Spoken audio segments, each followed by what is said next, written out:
ত্রয়োদশ জাতীয় সংসদ নির্বাচনকে সামনে রেখে নির্বাচন কমিশন ইসি নির্বাচনী ব্যবস্থাপনা একাধিক নতুন ও কঠোর উদ্যোগ নিয়েছেন। এর মধ্যে রয়েছে পোস্টাল ব্যালট ব্যবস্থা, প্রথম বড় পরিসরে মক ট্রায়াল, প্রার্থিতা সংক্রান্ত আপিল শুনানি, প্রতীক বরাদ্দের বিকেন্দ্রীকরণ এবং ব্যালট বক্স নষ্ট বা হারালে বাধ্যতামূলক পূর্ণ ভোটের নীতিমালা।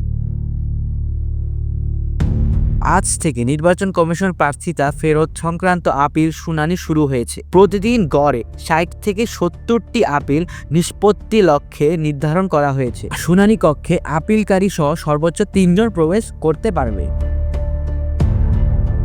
একই সঙ্গে আজ রাজধানী আগারগাঁও পোস্টাল ব্যালট ব্যবস্থায় বড় মক ট্রায়াল শুরু হয়েছে। প্রবাসী ও দেশের ভেতরে নিবন্ধিত পোস্টাল ভোটারদের ব্যালট গ্রহণ, যাচাই ও গণনা সক্ষমতা যাচাই করা হচ্ছে। তবে ভুল ঠিকানা কারণে কয়েক হাজার প্রবাসী ভোটের কাছে ব্যালট পৌঁছায়নি বলে জানিয়েছেন ইসি।